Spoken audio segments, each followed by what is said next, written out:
All right, welcome to the Johnny Concert Podcast. How we doing? I'm Johnny Concert. To my left is Ledbelly.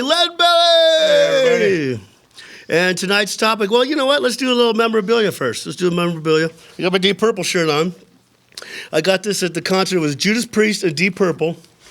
And I had, let's see, where's my ticket stub? It was right here a second ago. Where's that ticket go, Ledbelly? I had Triple A, Triple B, front row. It was Triple B. There you go. It's right here. Oh, there it is. Thank you, buddy. So we got, let's see, Pepsi Center, Denver, Colorado. Deep Purple with Judas Priest. Triple B, row 1, seat 11. Dead center. It's literally the best seat in the house that night. I paid like $500 for it because Judas Priest and Deep Purple are just that good. Oh, that show. And it was a meet and greet too. The only problem was freaking the meet and greet for Deep Purple was in the middle of Judas Priest set. Are you kidding me right now? Bullshit. And so I didn't go to the meet and greet. They were in the middle of the Judas Priest set. The lady comes out and she says, okay, all you guys line up for the Deep Purple. In the middle of a song. She's like, okay, come on. Let's go to the Deep Purple. I'm like, I'm not going anywhere. Are you fucking kidding me? Judas Priest is right in front of me, dude. And that night, too, Judas Priest, Rob Halford hit one sour note. I think it was Ripper, Island of Domination, something like that. And he held the note, but then it went tiny bit off at the end. And I saw the look on his face. He was so upset. Yeah. And nobody else even noticed it. It was just it was barely there. Yeah, I didn't notice. No, nobody noticed it. And I was front row with you. That's right. You were right there, Ledbelly. That's fucking hell amazing. Of a show, wasn't Your it? memory on these things is always amazing. Hell of a show, man. And to call Rob Halford out, I don't know. No, I didn't call him out. He was bad himself. I wasn't calling him out. I mean, it was just a titch. You held the note, and then at the very end, it was just a tiny bit. And I swear to God, it was basically unnoticeable, but to Rob and me. Attribute that to, everything that he's been through, or maybe artistic license. Well, because I saw the look on his face. He was not happy about it. Yeah, that's but the nobody funny else thing noticed. We're close enough to see the looks on the, They want to represent, and if that doesn't happen, you can recognize that they didn't feel what they did was right. Well, he's a perfectionist, It's like Neil Peart always said, too. He's like, people would come out and say, "Oh, you guys you didn't miss one note." He's like, "Oh, we didn't think it was that good." They said every single show there was honesty is a real. They were a little, asset, in my opinion. Well, these top-notch musicians are perfectionists, dude. They just, even one little tiny note off. And they're, seriously, man. Well, it's funny that you remember that about the show because I had lots of great memories and saw that. Oh yeah, as one of the trust me, that's not the most. It was one of the best concerts of all time. And so, near the end of the show, Richie Faulkner, the guitar player that took KK Downey's place, threw a pick out, and I caught that pick. It says Richie Faulkner, Judas Priest, and it's got a fixed-wing fighter on the one side from Star Wars. Nice. A fixed-wing fighter. Yeah. I don't know if you can see it. I'll put it up on the overlay. Characteristic icon. Then at the end of the show, Scott Travis, the drummer, he came out, and I can't find my Scott Travis drumstick, and he looked around, and he just threw it right to me. Caught that right out of the air. And then Deep Purple came on. The Deep Purple, man, they pretty much, pioneered hard rock. 1968's their first album, Shades of Deep Purple. And right here. Yeah, that and then they've had some of the best guitar players in the world play for them. It started, of course, with Richie Blackmore. I mean, he started Deep Purple. But in 1975, they had he and Ian Gillan never really got along that well. And so he went and formed Richie Blackmore's Rainbow. And so then Tommy Bolin came in 1975, come taste the band. And Tommy Bolin played one album. Tommy Bolin was playing with the James Gang at the time. Then when Blackmore left, they called up Tommy Bolin and said, "Do you want to play on this album? Come taste the band." So he did. And then Deep Purple, I've got almost all their albums. They're just absolutely incredible. There's probably Machine Head is one of their most famous. It's got Lazy. It's got Highway Star. It's got Space Truckin'. It's got Maybe I'm a Leo. What else has got? Pictures of Home, Never Before. But the second side, Smoke on the Water, Amazing. Lazy, and Space Truckin'. Are you kidding me?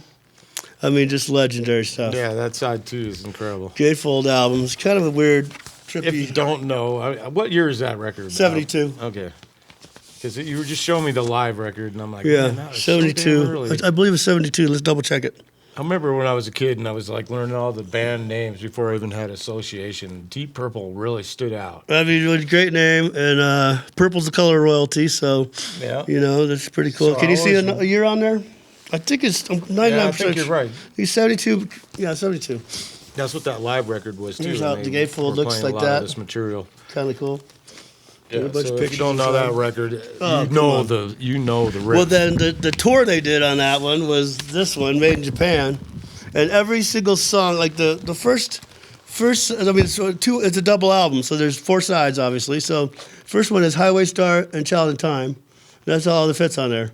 The second one is Smoke on the Water and The Mule, which has a drum solo by Ian Pace. And then the third one, then we got Smoke on the Water and Lazy. And then the last side is just Space Truckin'. One song is the whole come on, let's go Space Truckin', come on. Yeah, and this is all the era of the Montreux Fire kind of thing. Right. Smoke on the Water story. Tell it, Ledbelly. So they got that. They actually recorded this basically right after they released the record, and from all indications. Well, they were recording Machine Head, yeah. Yeah. Oh, while they were recording. They were recording Machine Head. Okay, so all that is all lining up, but. For me, I was a kid, so 6-year-old kid. I didn't know nothing at that time. Yeah, they were in Montreux, Switzerland. So it really blows my mind hearing that that's how early that stuff was, and I still love it. And I've seen them front row, less than 10 years ago. Yeah, I mean, they're still. I think they're still going. They're still touring. Yeah, we got the amazing legacy of a lot of different players, but yeah, they're still holding it together. And well, it's so important too. They have like they have like a designation of different Deep Purple lineups. They have the Mark 1, Mark 2, Mark 3, Mark 4, Mark 5. sense. I believe it goes to 5 or 6. Does it go to 6? yeah, imagine. They're 5 or 6, but it's because each iteration. Because for a while they had they started with Rod Evans on bass, on vocals, and Nick Semper on guitar on bass. Excuse me, Rod Evans on vocals and Nick Semper on bass. Then they had Ian Gillan on vocals and Roger Glover on bass. Then they had David Coverdale, who later went to Whitesnake, and they had Glenn Hughes on bass. And that's when they played with Tommy Bolin. That's Stormbringer album and the Come Taste the Band album. Joel And then Turner. they had no, that was Rainbow. Rainbow. Okay. Yeah, and then they had Steve Morse and Ian Gillan. And then, I take it back because then Richie Blackmore came back in 1988 for Perfect Strangers and House of Blue Light. And it's an incredible story. But they're important enough that they named each lineup, and people, Deep Purple aficionados talk about it like, well, is that the Mark II or the Mark III lineup? Which one is that? No, they were a working band. That's what it boiled down to. They had lots of different configurations, different names even at times, but I mean, it's still, as long as Steve Morse is the latest guitar player, but that's been with him for like 20-some years. But it's still, Richie Blackmore is Deep Purple to me. I mean, it's just... absolutely. He is the Blackmore's maestro, legacy dude. is his first band, in my opinion. I mean, it's just, they have an album, it's called Who Do We Think We Are? And what's inside is just all these news that's a news beauty. clips, news item clips from different publications that they have quotes. And Richie Blackmore's most quotes is, "Tell you the truth, I could mop the floor with any guitar player out there." Yeah. They're a bit cocky. So they wrote an album called Who Do We Think We Are? It's The hilarious. record company backed that They're statement. so funny, man. They're just, at least they recognize how cocky they were. Yeah. But anyway, so just a myriad of, just so crazy, all these Deep Purple albums I have. That's amazing. That's a little cool one, collection. too. I The love Book it. of Taliesin. I've got You seen this that one. one? Book of Oh, Taliesin. yeah. I do have that one, too. Yeah, that's back during the That is beginning because early it's stuff. it's the original guitar player and original vocalist and bass player. Man, Wow. amazing cover art. Isn't that crazy? It's Like crazy. really intricate cover It's art. very intricate, medieval, very Renaissance-y. And then this one's pretty cool too. It's got the it's like you're in a spaceship. Yeah, that one's unfamiliar. That's the best but- of, I think. But when we rock, and when we roll. That's the name of that album. Yeah, That's good stuff right there. So anyway, that's the show and tell for the Deep Purple. But so after Judas Priest, and I caught the guitar pick and the drumstick. Then Deep Purple came out, and Roger Glover, the bass player, plays with the pick. So I caught his bass pick. Roger Glover, legendary, produced Black Sabbath's first album, and played with Rainbow, and played with tons of bands, and he's a studio guy too. And then at the very end, so everybody else was like, dude, leave some for the rest of us. I already had a stick and 2 picks. Yeah. And then at the very end, Ian Pace, who's the drummer for Deep Purple, and he's the only member of the band that's on every single album. Like I said, they had the Mark 125, I believe it is, and so they had so many iterations of Deep Purple. But Ian Pace was the drummer every single album they've ever had. The remaining and root. so they finished. I can't remember what the last song was, but they finished, and Ian Pace threw the drumstick, and it literally went right through my fingers. And I'm like, dang it, the person behind me got it. And I was like, dang it. So, because Ian Pace is just a rare stick, and he's a kind of lesser known, even though he should be as famous as anybody, but he's a little lesser known. But not spoken about a lot. Yeah, if you ask people who the drummer for Deep Purple is, a lot of people are not going to know the name Ian Pace. But so they're walking off the stage, and Ian Pace turns at the very end, he says, should we play one more? And they came back out and played Hush, and he threw the drumstick, and I caught it this time. So I had Ian Pace drumstick, Roger Glover guitar bass pick, Richie Faulkner guitar pick, 2 picks and 2 sticks, and it's Travis drumstick. So that's my show and tell for the day. One of the best shows of all time. Excellent show. Right? Unbelievably good. Johnny upgraded me from my front row seat on the edge of the stage. That's over right. To the center stage. Yes. Which is amazing. Yeah. And I remember my buddy Morris Beagle was back there. He used to have a company called Happy Scratch Records. Morris Beagle, legendary local guy, and his brother Dave Beagle, one of the best guitar players I've ever seen in my life. Both Colorado guys. Oh, yeah. And Morris Beagle is also, he's the president of the Northern Colorado Hemp Association or something like that. And he made a guitar completely out of hemp, dude. Isn't that crazy? Well, I haven't seen it personally. But yeah, it's pretty crazy. So anyway, that's my Deep Purple story. He gets around and advocates. Even lobbies, if you will. Yeah, he is. He's so into the industry. He's an insider for sure. Yep. And advocate, big time. So that was, and then behind us was Anthony, and who's our other buddy? They were sitting right behind us, and Randy and Anthony. Yeah. And those guys are hilarious, dude. They're awesome. And Randy's got a... Poor Blackie all the way back in the 10th row. Poor Blackie was back in the 10th row. He's like, dude. And then everybody at the end of the show, I was walking out, everybody's like, dude, we saw you down there catching all those damn sticks and picks, man. Leave some of the rest of us, man. Yeah. It was one of those nights where... And I was completely sober that night, too. I don't know why. I was just like, you know what? I'm just going to be completely sober for the show for some reason.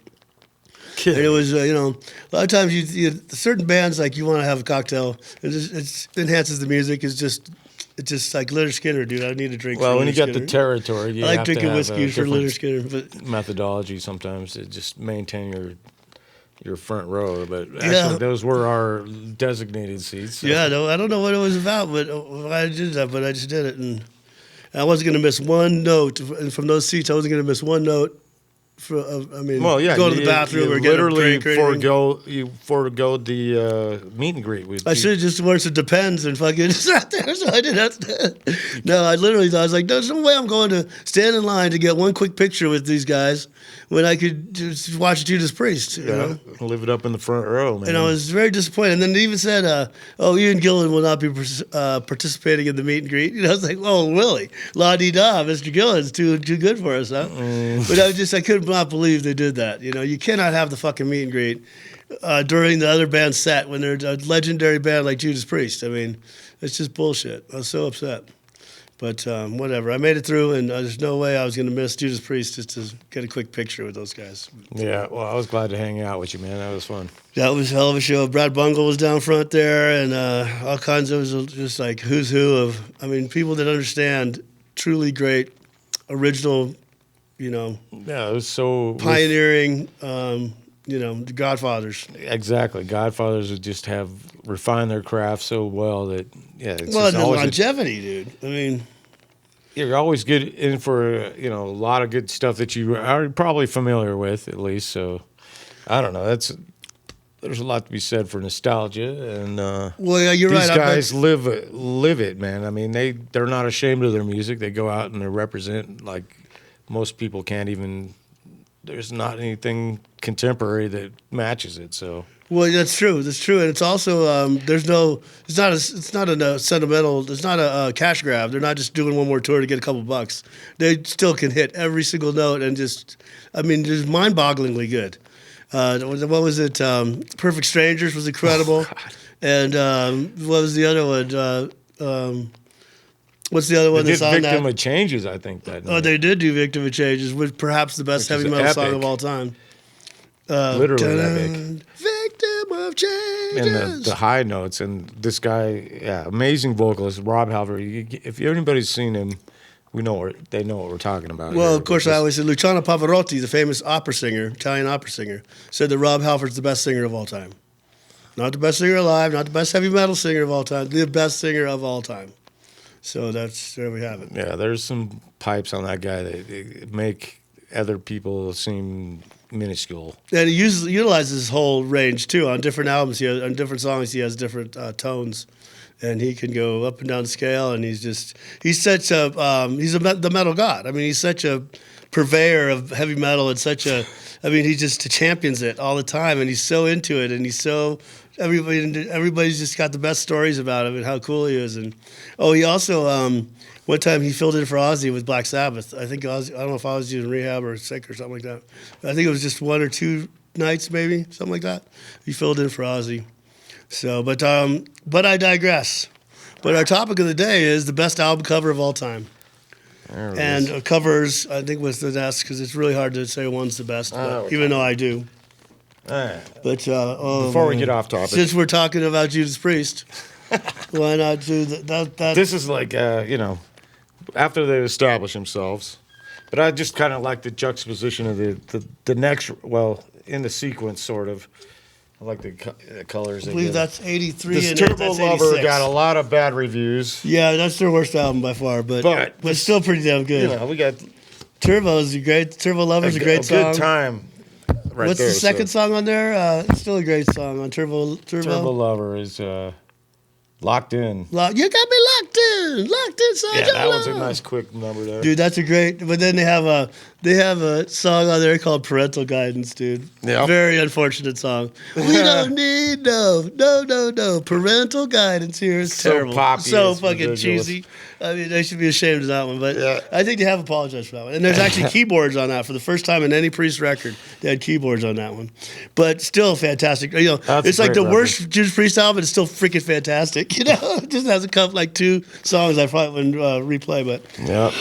but the creature in the first one's called the Hellion. That's the Hellion is the name of that creature. On the front cover of that album. guy. That's the Hellion. Oh yeah, the Yeah. It's like it's an pseudo eagle bird or something. Eagle coming down to get you. Oh, okay. Up here in space. Yeah, I didn't actually recognize that. I'm looking reference at down on first. you. My lasers trace everything you And do. of course, there is a song about it. Their iconic logo too, the Judas Priest logo. Oh, Whoopee. there it goes. So okay, best album covers of all time. So yeah, there's a lot, Well, first, whenever I say there's a best of anything, you have to just establish a couple parameters of what makes it the best of. You can't run one run in the National Football League for 100 yards and then retire and have a 100-yard average and be the best of all time. No. It has to be minimum number of carries. You have to have a minimum number of albums. You have to have great albums. You have to have consistent albums, longevity. Those are all factors in terms of the best band of all time. But the best album covers, what I did is I went through all my old album covers, and I discovered several themes that people I'm sure have seen, and several themes. One of them was fire. There's fire on a lot of great album covers. There's puppet strings, very prevalent. Pyramids is another one. What else did I discover? Rainbows. There's a lot of rainbows. The devil's on a lot of them. Little satanic figures. Yeah. And so those are kind of the recurring themes that came. We got puppet strings like Metallica's Master of Puppets. Puppet strings right there. They utilized it well, one of and the of best course, heavy metal very albums. iconic. One of the best heavy metal albums of all time. And then you got Pyramids. You got Power Slave by Iron Maiden. Yeah, Iron Maiden. that's Derek Riggs they consistently have the best T-shirts and covers of their albums and artwork of any band. It's a guy named Derek Riggs, and it's absolutely incredible. Amazing stuff. Here's another Pyramid. This is a Bliss Occult Tyranny Mutation, and you see the the album cover looks like it's moving almost. Let's take these down. I mean, it's really trippy, and it's not moving. I don't think, but it almost looks like you can go down in there. That's 1973. Also, that's Bush called Tyranny and Mutation. Yes, exactly. You will like Johnny Contrich's videos and subscribe to the channel. Yes. I'm gonna put these people in a trance and hypnotize the mofos. So what else we got? We got a little pattern there. But the thing, I have to get back with the Iron Maiden records. They always had like a thematic thing with the Eddie character. So Eddie's their mascot. Beginning with Eddie their the very Head. first album, they have Eddie in their motif. This is the first album. It's just called Iron Maiden. Illustration. This also goes along with the trivia question. Name the band with the name of the band is the name of the first album, and they also have a song with that name. Ah, yeah. There's Iron Maiden's far one in of them. Between. Iron Maiden, Bad gonna Company, get you maybe. no matter how far. I think that was on the straight I shooter. mean, that's Eddie. That's Eddie. He's on everyone. Then they have some collector's items. That's Eddie. Flight of Icarus. Oh, man. If you remember the Flight of Icarus, Icarus's father, Daedalus, was a master craftsman. He's the one that built the labyrinth that housed the Minotaur. And so he built wings for his son Icarus. And Icarus got really cocky and flew too close to the sun, and his wings burned, and he fell to the ground and died. But on this one, Eddie is flying through the air on his wings, and he's got a flamethrower, and he torched Icarus's wings. Sucker. And this Iron Maiden fought. I mean, you cannot beat these guys. I mean, it's absolutely incredible. And these ones were signed by Nico McBrain. Yeah, the drummer. Nico, that was good. Oh, I met Nico one time. That's a good story too. But so yeah, Iron Maiden. Maiden has is up great there. thematic and also really illustrated. Always illustrated, but just really cool. But graphics. they put them in. They put them in. Just scenes of history, if you will. You got the Egyptian pyramids. This is like the Union. You got the Union Jack flying. He's an old redcoat. When the British Army guys were called the Redcoats because they wore redcoats. So Eddie has different personifications. Yep. But the whole thing, the thematic thing, makes every album look easily identifiable. So identifiable. And so many people, like if you go to an Iron Maiden concert, fully 3/4 of the people there will be sporting Iron Maiden gear. This was incredible too. Run to the Hills, the Iron Maiden's fighting with the devil. I mean, Eddie's fighting with the devil. So freaking cool. Run to the Hills. And this one we got Purgatory, it's called. And then he's got the head of the devil in his hands. He butchered the devil, and he's got his devil's head in his hands. Because the devil's incredibly powerful and evil, but Eddie's even more powerful. Isn't that crazy? That's incredible artwork. And this is again, see the fire. We got fire. We got lightning. Oh, that's another one I forgot to mention. Lightning is very prevalent in the album covers, famous album covers. So there you have it. What do you got, Ledbelly? I'd like to segue into where that might have originated, some of this artwork. Wow, flirting with disaster. The Molly Hatchet band also had some very iconic artistry. That's fantastic. For their album covers. That is really cool looking. And I cannot find my original, but yeah, it's got a nice. That was 3D too. It was very Boris, 3D. Yeah, these Boris things are freaking cool. Super cool. And then, of course, you got to talk about the Gatefold album. I mean, the album opens up and it has more in the middle. Liner notes were a big deal. Liner notes are a huge deal. While you're listening to your record, you're learning about the band because they give you all kinds of, who helped you produce special it, guests, or where it was recorded, or who's on the record. Who the producer is. Definitely who the producer is. And a lot of these are Martin Birch. Did a lot. He did Deep Purple. He did Iron Maiden. He did. He worked with a ton of guys. He did Rainbow. He did what was the other one we just saw that had? He's on a deep. Well, I think he's on a. Well, no, Blish called out Sandy Pearlman as a producer, but he's just so prevalent. Which is lucky. I mean, same. With Black Sabbath. He did Black Sabbath. Oh, nice. Yeah, he did everybody. Yeah, he's legendary. They have a new nickname for him on each one. Martin the Wasp Birch. Martin the Black Knight Birch. Heck of a legacy to be involved with that kind of artistry.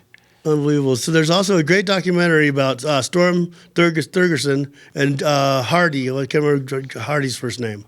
But they lived in a flat in London with the Pink Floyd guys, Jeff Beck, and there was anybody that didn't have a place to crash, who could crash at this place, and they were all. He grew up with all these guys. Grew up with the best musicians and famous, later to be famous British musicians, and so when they started all getting famous, Pink Floyd and Led Zeppelin, all those bands, these guys were like Hardy and Thorgerson were like, well, what are we supposed to do? We don't play instruments. So Thorgerson went to design school, and Hardy grabbed a camera, and they started doing. They said, well, hey, we'll make your album covers, guys. So they did. They made Dark Side of the Moon. They did Adam Heart Mother. They made did a business doing it. And made House of the Holy, Led Zeppelin. I mean, they got world famous for it, and they would sit down with the artists and say, okay, tell us what you're thinking, and they would just come up with it. And I mean, almost never did the artist say, no, change it, it's not good, you know. They just had a knack, is what they did. But they also, they worked for it. For Led Zeppelin, House of the Holy, it looks like a kind of a graphically designed cover, but it's actually a photograph, because they went up to this little cove in Ireland where it has the craggy kind of The Devil's Causeway. Devil's Causeway? Yeah. Is that right? Yeah. And so I love it, the Devil's Causeway. It's like these hexagonal kind of stones everywhere. Though. Right, Like volcanic. The waves, volcanic. That's it. Is the volcanic rocks, Yeah. and the water comes up over it, then it recedes back. Yeah, so it's they a had real to wait. place, and it does look like it's kind of a painting. That record. It does look more like a painting or a piece of Cover. drawing or something, but it's based on a photograph. And they, so anyway, these guys you got to look that documentary up. I believe it's on Netflix, and it's fantastic. Yeah, so that super informative. That's the Hypnosis company, right? Yeah, Hypnosis. It was their company's name. Yeah, the two of them did a lot of records for a lot of bands. Still not quite sure about Adam Hart. So you're saying it was Pink Floyd that got them going, right? Well, they lived with the Pink Floyd guys. Yeah, that's in this interesting. flat. And I can't remember who else lived there. I think it was Jeff Beck lived there. I think Jimmy Page might have lived there for a minute. It was kind of like if you had no place to crash, you just come and you move in, move out. It was like a flop house that revolving cast of characters. Right. But so those guys ended up being super famous, and they're just good at what they do. But I don't know about Adam Hart Mother on Pink Floyd. That's with the kids. It's a cow. It's like a Holstein cow. Wait, what? Is he wearing Why boots or something? Yeah, he's got like top secret. I think that is a copy from that. Actually. Oh, that's good stuff. I think that is an homage. That's fantastic movie. The latrine. All the French resistance guys have chocolate I gotta mousse. check that out. That's funny. Man. Val Kilmer's in that. Don't get saucy with me, Bernays. I don't know that movie, but I know that when they promoted it, I was aware of it. That movie's unbelievable. That was before he did Jim Morrison. That's right. Oh, that's right. That's who it is. Oh, what's his face? I'll never forget what's his face. Val Kilmer. Oh man, there's some crazy shit Not to surrounding. be confused with Pantera's roadie Val, Big Val. Big Val, yeah, who everybody's got pictures with. Yeah, Yeah. Miss it. Oh, Boys. man. I was in jail for that Damage Plan concert, dude. It Yeah. was no good, no bueno. Oh, hate to bring up those bad memories. I know, because from the city jail, you can almost see the Ogden Theater. I'm like, dude, they're right over there right now. I'm supposed to be there. And then Ledbelly shows me his backstage pictures with Dimebag Darrell and the big, oh man. Man, that was amazing. That was good stuff for you. End of an era. Oh, I know. It's just Don't go there. Oh, it's a little upsetting, but what are you gonna do? We need the backstory. Well,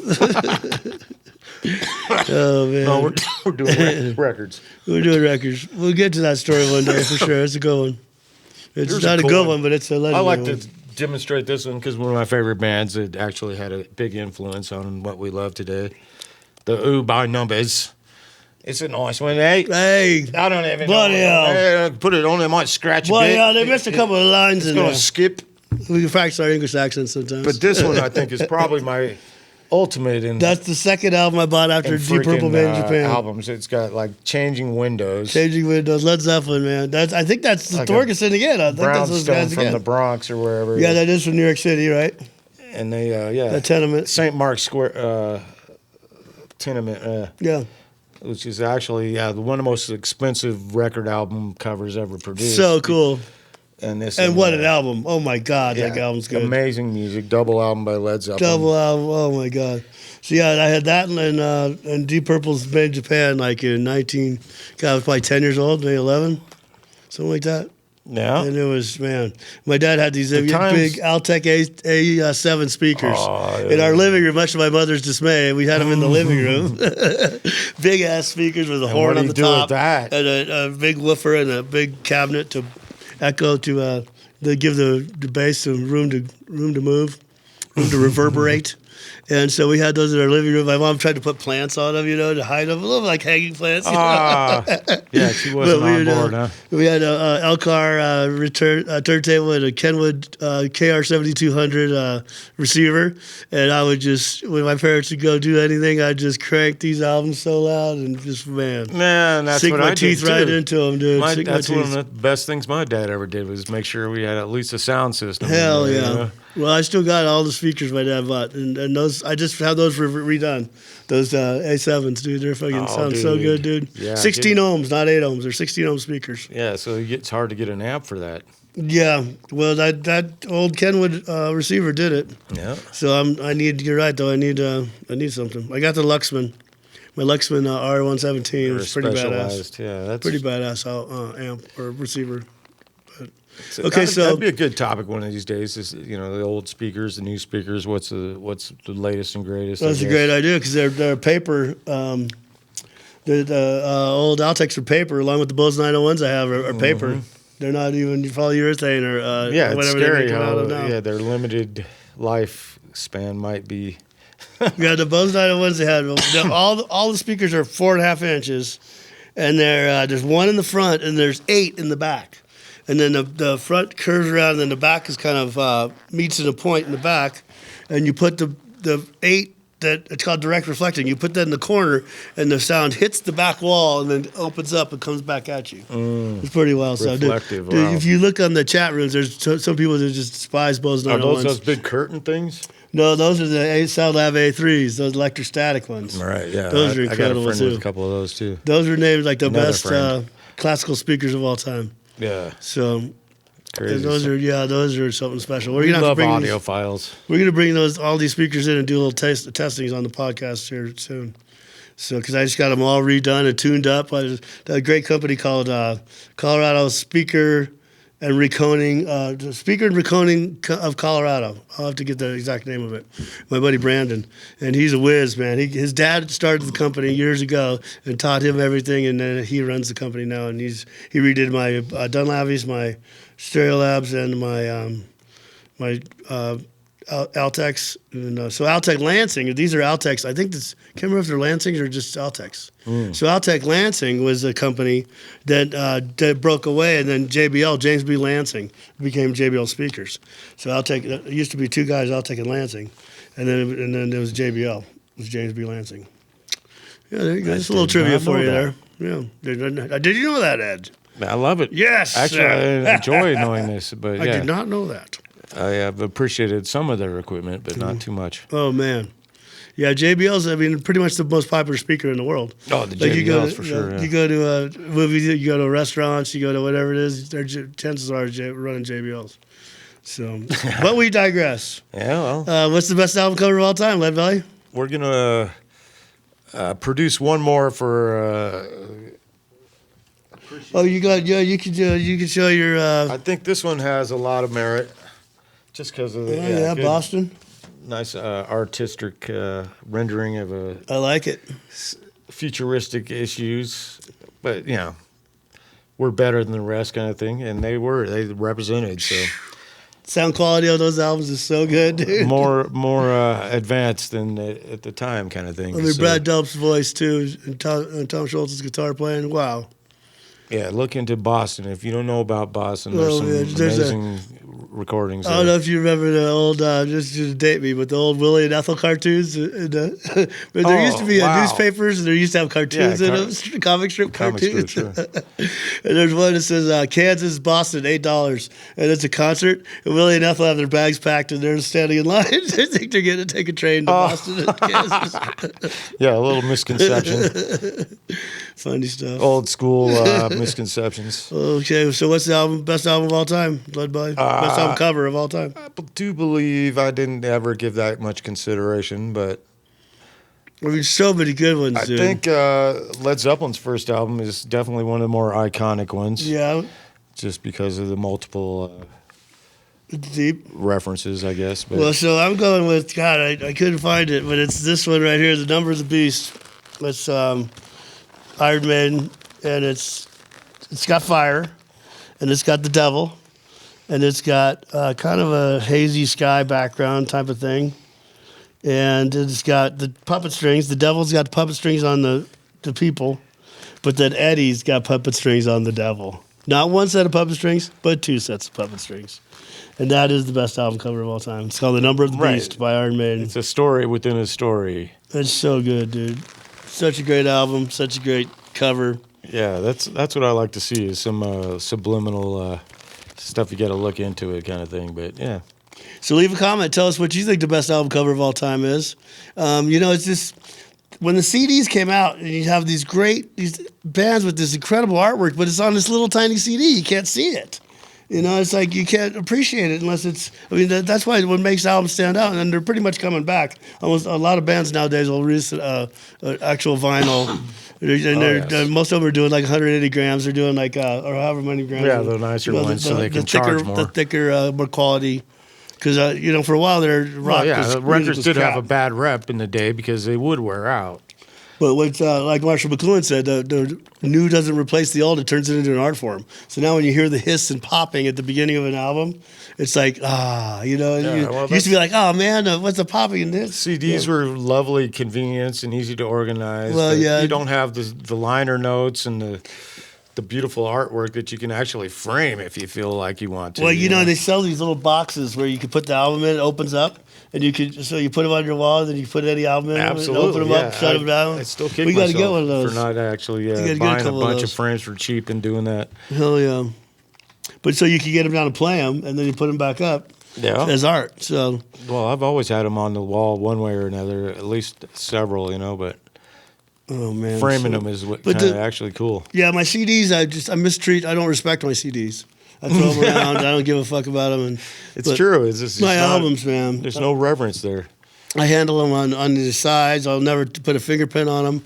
You do the dishwasher they're and gorgeous. do a little cloth on there, a little chamois cloth, and wipe them off. And they're awesome conversation we're pieces super careful with it. it. Exactly. Well, but the other thing was we used to read, like Ledbelly was saying, we used to read the liner notes while we were listening to it. So we learned tons of stuff. And then when you're doing it that way, you commit it to memory, and you actually remember the shit. That nowadays you're like.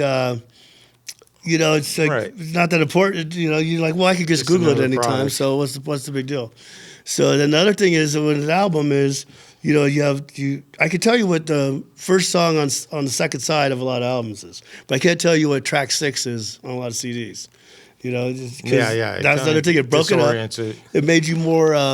You're more involved in the process because you have to turn it over and then put it back on there again. We could probably make a topic out of how they remix some of these records on CD, or rearranged them, if you will. But it's still it's the analog sound. It's more real, but it's also the art of the album, how the songs were put together by the artist, and how did they decide the arrangement how of they the decide track what the listing first is what I was getting track at, listing exactly how they decide what the first song on the second album on the second side was versus how they because there was a big thing about album rock, and then we had the concept albums. Concept albums, but that's a good one too, Ledbelly. We didn't even get into Rush 2112. So that it's a lost art, if you will, that a lot of us old timers remember, and it's a hell of an art too, and it's more like I said, it's more interactive because you're.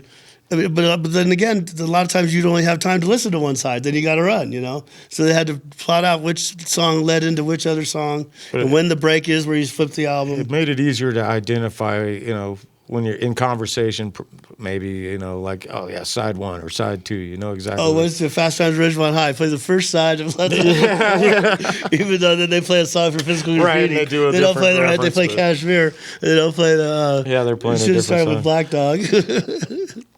But so yeah, to my mind, is Number of the Beast is the best album cover of all Rock time. was the era, so yeah, that's kind of what this collection started at. We have disorganized everything as we go, but hey, man, you gotta love it. Yeah, we do still love it, and we do still play albums.